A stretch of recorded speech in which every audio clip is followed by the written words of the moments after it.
Hello and welcome to another video from me, Rough Swordsman Wargamer. This time on the table, as you can see, we're going to be having a go at Tokyo Express, the Guadalcanal Naval Campaign 1942. And this game was published by Victory Games in 1988 and designed by Jon Southard. Included in the game, there are two sets of rules. The basic game rules and the standard game rules. And yes, you've guessed it, we're going to be trying to do a playthrough using the basic game book. So, wish me luck and let's get it set up.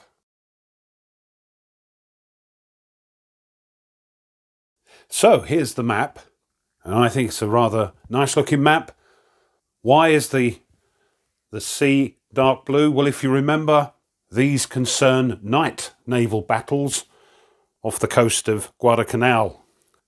The basic rules are 19 pages, and at the end there is a basic scenario.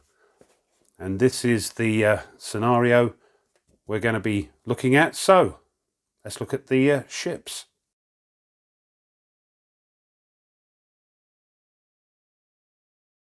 In the scenario instructions, you're told to randomly draw the indicated ship types, and this is what I've done. So for the United States, we've got 3 heavy cruisers and a couple of destroyers, and for the Japanese, 2 heavy cruisers, 2 light cruisers and a destroyer. Now the information on the counters is quite easy to understand. In the middle we've got the silhouette of the ship and its name. And here in the bottom left, the type of ship it is. In the bottom right, we have a number, and this is the ship's speed.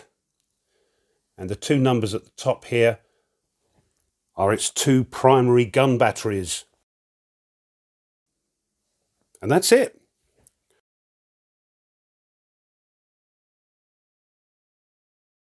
Okay, let's put them on the map.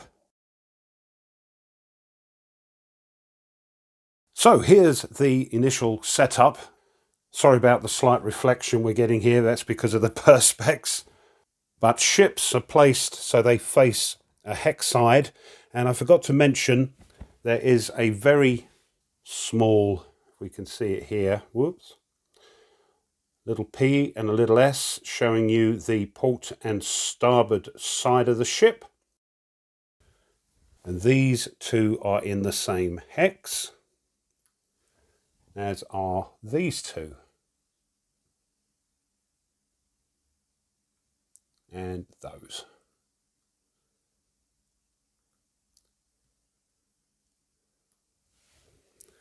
Now in this scenario, any number of Japanese ships can occupy a hex, but for the US, they face one restriction, and that may limit their movement. No more than 2 US ships can occupy a hex at the end of the movement phase. But apart from that, we're free to do what we want. The Americans also get an admiral, Admiral Callahan, and he is assigned to one of the heavy cruisers. Doesn't matter which. So we'll pop him on that one. The basic scenario also gets its own player aid. The basic game, charts and tables and everything you need for this basic scenario is on this single sheet. So that's very handy. So looking on the chart, we can see, hopefully, here we've got an abbreviated sequence of play for the basic game. Quite a lot going on. And the first part of this sequence of play is the preparation stage. So the first thing is action chit phase. Now in this basic game, all ships are detected, because in the standard game you have to detect the ships before they can be fired upon. But as I say, in this game they are already detected. The only limiting factor is the distance they are away from each other.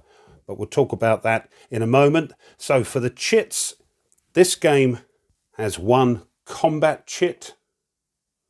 We can see that. and 5 blank chits, which go into a cup and are drawn after every movement phase in the turn. Next is the US formation phase. So let's zoom in and see what that's all about.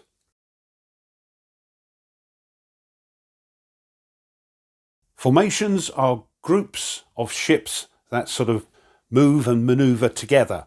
And for the US, there are some formation requirements that we have to be aware of. However, any ship type can be part of a formation, and a formation can be made up of 1, 2, 3, as many ships as you like. The only limitations for the US are that each ship must be within 2 hexes of another ship in that formation, and they must all be pointing the same way. They must have the same heading.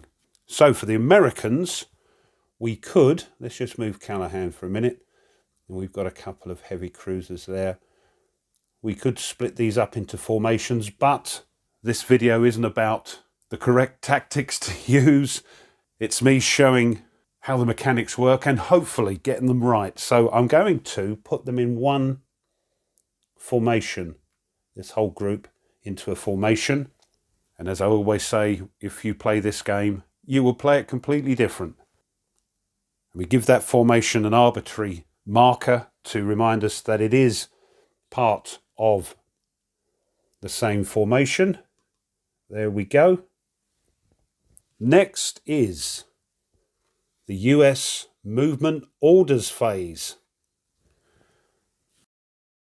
And we're going to issue movement orders to each formation, and in this case it's just the one, and that defines what they're going to do for that turn, how they're going to move. There are 5 possible maneuvers that the US formations can do, one of which is to move 60 degrees port or starboard, and that means turning 1 hex side to the left or right.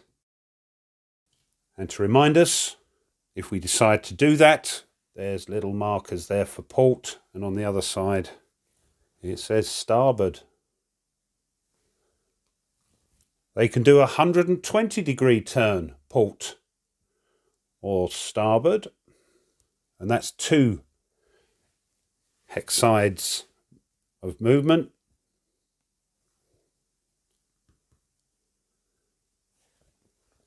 They can do an S-turn, port or starboard. And that means they're going to sort of move laterally 1 hex row along. And that means they're going to sort of move out and then along in a sort of S shape. Then there's countermarch, where they're going to be turning and moving in the opposite direction. And lastly, of course, they can move ahead, going the way they are heading. There isn't a marker for that, so if we have a formation without a marker, we know it's going ahead. So let's just get rid of those, because what I think I'm going to do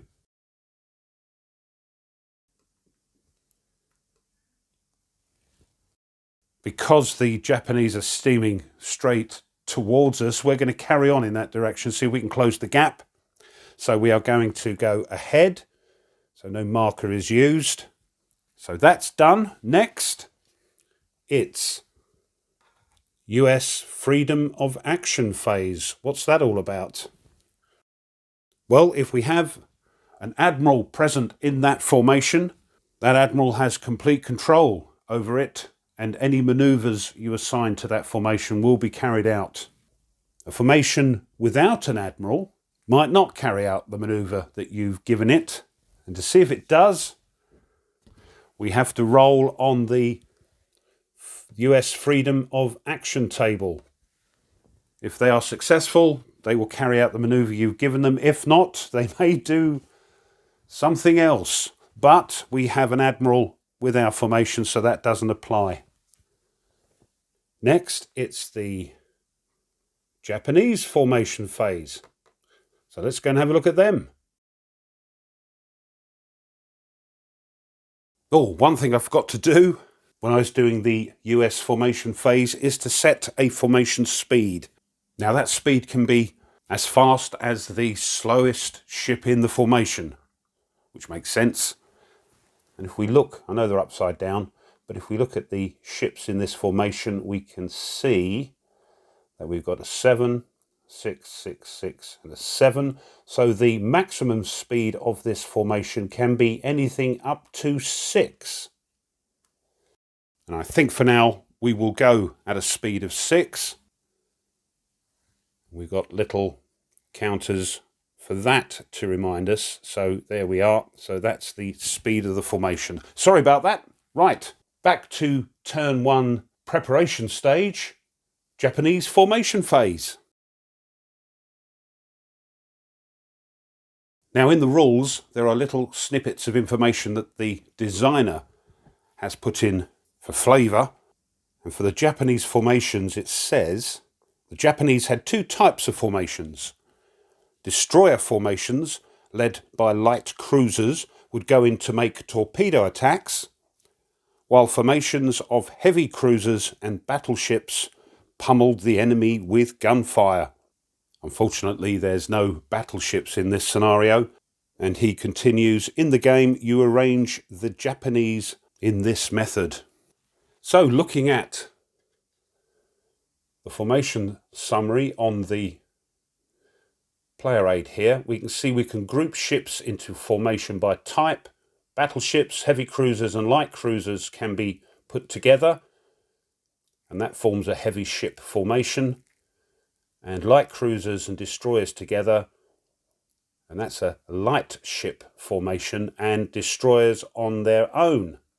Each ship must be within 2 hexes of another ship in the formation, just like for the Americans.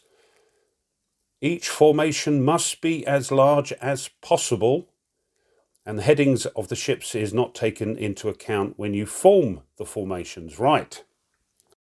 So as large as possible. Now looking in the rules, it says you begin creating formations by selecting any Japanese ship and group as many ships as possible into formation with it, following the formation requirements. So we've got a heavy cruiser here. So a heavy cruiser will have to go with it. So that's part of the formation. This one, that's a light cruiser, as is that. So according to the rules, we have to put those with this to make that formation. And then we have a destroyer which will go on its own.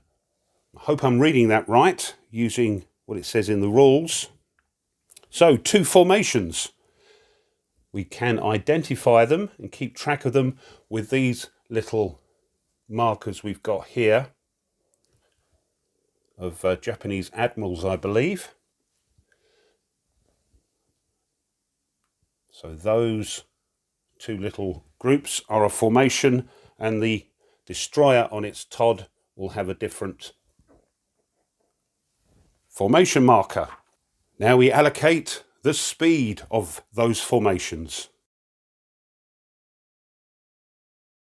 So if you remember from the unboxing, we have these rosters. And here I've indicated the ships. Now we've only got the 1 destroyer, so that has a speed of 7. And for the rest, we've got 1 at 6, 1 at 7, 7, 7. So for the Japanese, the speed of the formations must be equal to the current maximum speed of the slowest ship in that formation. So for this Kondo formation, it's going to be 6. While for this Abe formation, 7. However, there isn't a speed marker for speed 7, but it does say in the rules, if you have a formation of speed 7, you do not place a speed marker on that formation. Right, next. It's the first Japanese movement orders phase. Now just a quick word about movement in Tokyo Express. In the standard game there are 2 types of movement. mission movement and battle movement. Mission movement uses these little things here to assign headings to the formations, and the mission movement is used while the Japanese formations are undetected.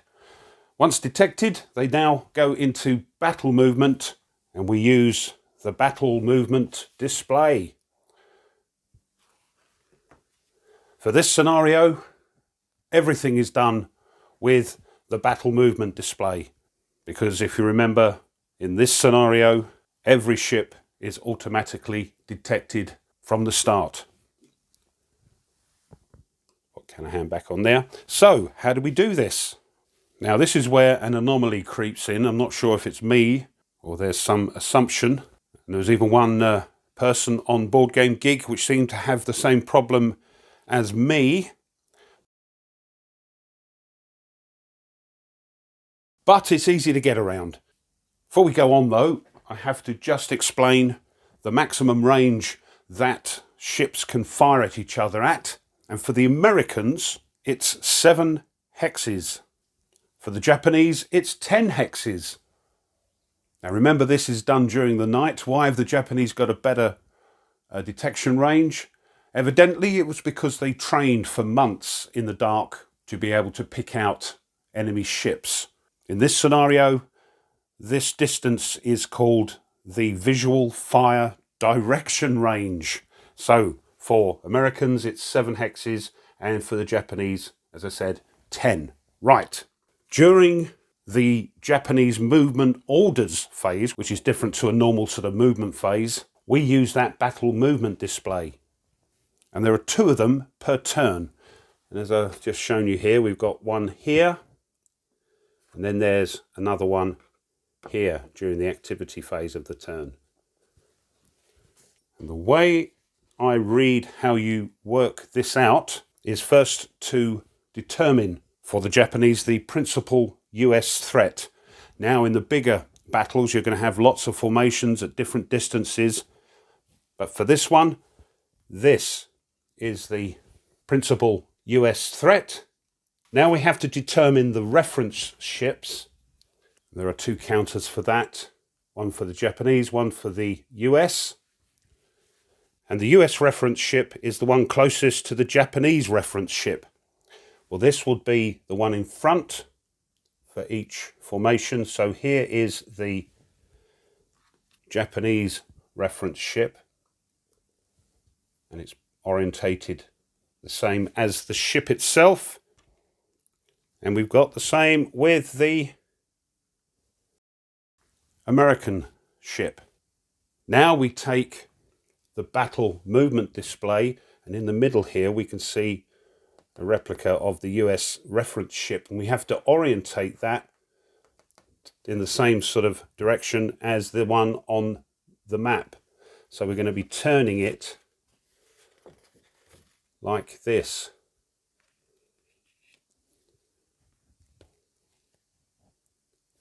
So here's the reference ship, and now we count how many hexes are away and see where that reference ship falls on that line in this case. And this is where the first Japanese movement orders phase goes a bit skew-if, unless I'm reading this wrong. If you count from here 1, 2, 3, 4, 5, 6, 7, 8, 9, 10, 11, 12, we count from the US reference ship here. 1, 2, 3, 4, 5, 6, 7, 8, 9, 10. We've run out of hexes. Now, this is where the problem arises. And this person on Board Game Geek was scratching his head as I was. And I came up with the same 2 answers that the people that were replying to him came up with as well. You can either count that it will be here even though it is out of range, off the display, or for the first Japanese movement orders phase, we can use this little gizmo here. I tend to use this rather than this, but every other Japanese movement orders phase will be conducted on this display here. If I'm wrong, let me know and we can adjust in the next video. But what would normally happen is you would count how far away or whereabouts in relation to your reference ship the Japanese reference ship is, and look at the section here, or sector. And in each sector you can see there's red and blue numbers. You would determine what type of formation that was, a heavy or a light ship formation. Roll a die and look, get the result, and turn the formation in the direction of the arrow that's on the sector. You would then assign a maneuver depending on what was written in your result hex. So I hope I haven't made that confusing. If the Japanese reference ship was here with nothing in it, you'd still use this sector and roll and see what the result was. Point the formation in that direction and assign the associated maneuver with it. Doesn't matter if one ship of the formation is in this sector and the rest are in this sector. It's always the reference ship you use. He says destroying the formation there as your reference point. So unfortunately, the first Japanese movement orders phase, we can't use this. As I say, you could pretend that the reference ship was actually here for this movement orders phase, but I quite like to use this just for the first one. After the first one, of course, they're closing in, so they'll be somewhere on this display. Right, I hope I haven't made that too confusing. So, what do? We zoom in up here. The rationale I use for having to use this for the first Japanese movement orders phase is that even though the other side has detected the ships, they can't actually see them. So they're trying to find each other in the dark. So what we're going to do, I'm not sure if we can see this. It's quite hard to see with this red colour. There are two sort of arrows here. And if we throw a 1 to 7, the formation will move in this direction. In other words, the way it is at the moment. If we throw an 8 to a 10, they're going to move along here. And we have to do this for both of these formations. Right. Let's see if we can get that into shot. There we are. So, for the Kondo formation, let's see what we get. Oops, we get a 1. So they're carrying on in that direction. And for the Abe destroyer formation there, and so are they. Whoops. They get a 7. So, as it is.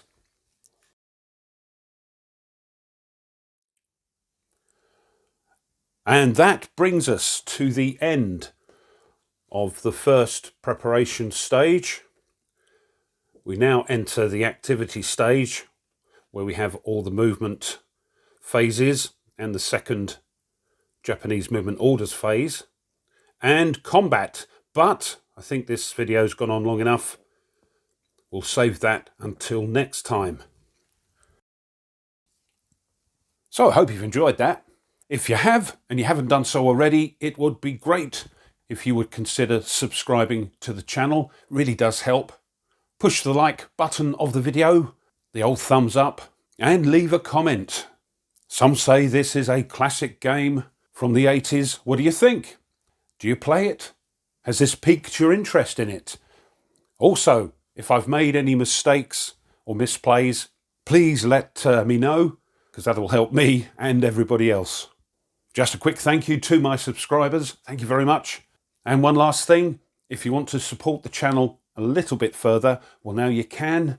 You can buy the channel a coffee. And those coffees really do help the channel to keep uploading new content. I'll leave a link in the description if that's of interest, and you can check that out. And thank you. So in the next video, as I say, we'll see how these two progress. But until then, As always, you take care and goodbye.